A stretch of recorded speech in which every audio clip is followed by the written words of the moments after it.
तो दोस्तों इस समय आप जो स्क्रीन पर देख रहे हैं ना, ये कोई WWE की फाइट नहीं है, ना ही ये कुश्ती का अखाड़ा है और ना ही ये चार बदमाश हैं जो एक चौराहे पर लड़ रहे हैं। दरअसल ये लोकेशन है मालदीव की पार्लियामेंट। जी हाँ, मालदीव की संसद है और वहां पर मालदीव के जो सांसद हैं आपस में इतनी बुरी तरीके से लड़ रहे हैं। और आपको बता दूं, जो वीडियो मैं आपको दिखा रहा हूं ये कुछ भी नहीं है, इससे भी ज्यादा बुरी तरीके से ये लोग लड़े हैं। वो फुटेज मैं आपको यहाँ नहीं दिखा सकता यूट्यूब गाइडलाइन की वजह से, लेकिन आप ऐसा करना, इस वीडियो को देखने के बाद मेरे इंस्टाग्राम या ट्विटर पर चले जाना, वहां मैंने अपलोड कर दी है। आप हैरान रह जाओगे। सड़क चौराहे के जो गुंडे होते हैं ना, वो भी ऐसे नहीं लड़ते, इतनी बुरी तरीके से लड़ रहे हैं। लेकिन कारण क्या है? तो देखिए, मुद्दा यह है कि आज मालदीव की संसद में एक प्रस्ताव को लेकर वोटिंग होनी थी। प्रस्ताव यह था कि मालदीव के राष्ट्रपति बने हैं मोहम्मद मोइज़ू। उन्हें राष्ट्रपति बने 3-4 महीने हो चुके हैं, लेकिन अभी तक उनकी जो कैबिनेट है वो नहीं बनी थी, क्योंकि मालदीव में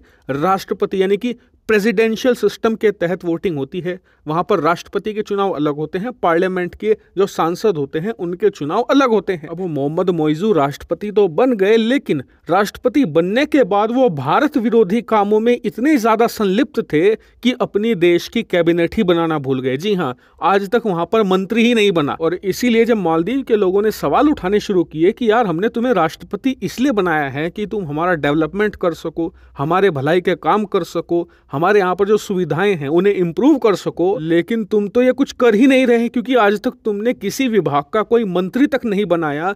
तुम तो भारत विरोधी काम में इतने संलिप्त हो कि सब कुछ भूल बैठे हो। क्या तुम राष्ट्रपति सिर्फ और सिर्फ इसलिए बने हो कि भारत का विरोध कर सको, या फिर हमारी भलाई के लिए? और इसीलिए आज मालदीव के राष्ट्रपति मोहम्मद मोइज़ू को इसकी याद आई। उन्हें पता लगा कि लोगों में गुस्सा है, तो इसे शांत करने के लिए उन्होंने अपनी कैबिनेट बनाई, उसका प्रस्ताव संसद को भेजा। संसद में इस प्रस्ताव पर वोटिंग होनी थी कि मोहम्मद मोइज़ू ने जो अपनी कैबिनेट बनाई है इसे अप्रूवल दी जाए या फिर नहीं। और यहीं पर मोहम्मद मोइज़ू फंस गए। दरअसल मालदीव में राष्ट्रपति भले ही मोहम्मद मोइज़ू हों, लेकिन जो मालदीव की संसद है वहां पर बहुमत विपक्षी पार्टी के पास है। अब मान लीजिए यही कैबिनेट का प्रस्ताव अब से कुछ महीने पहले, जब मोहम्मद मोइज़ू नए नए राष्ट्रपति बने थे, तब संसद में आता तो आसानी से पास हो जाता, क्योंकि जब नया राष्ट्रपति चुना जाता है तो जनता उसके साथ होती है।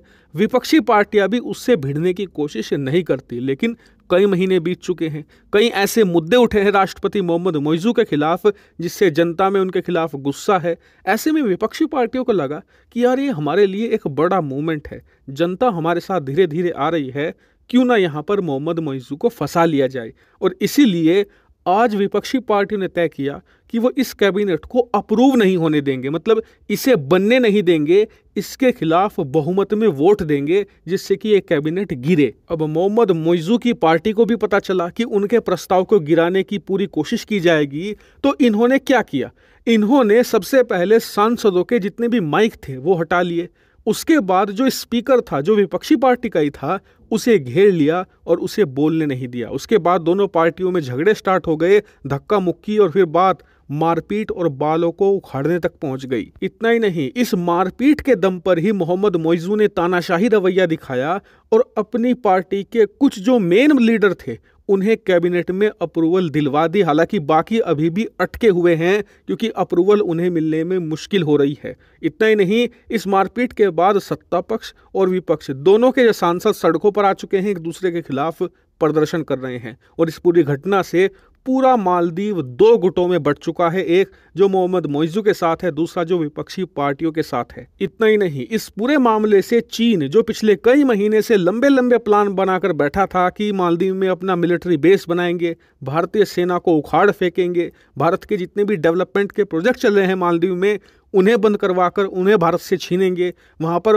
भयंकर कर्जा देकर उनकी जमीन कब्जा लेंगे, सारे धरे रह गए हैं, क्योंकि बिना कैबिनेट अप्रूवल के ये हो ही नहीं सकता। और दूसरी बात, पिछले कुछ महीनों में जो घटनाएं हुई हैं उससे मालदीव की अर्थव्यवस्था को झटका लगा, उसकी छवि को झटका लगा, इसलिए मोहम्मद मोइज़ू की छवि भी खराब हो रही थी। लेकिन आज के घटनाक्रम ने तो एक कालख ही पोत दी है मोहम्मद मोइज़ू की छवि पर। इसीलिए विपक्ष और मजबूत हो रहा है। और मैं आपको आज ही बता दूं, आने वाले कुछ समय में अगर मोहम्मद मोइज़ू की सरकार गिरती है तो आप बिल्कुल भी आश्चर्यचकित मत होना।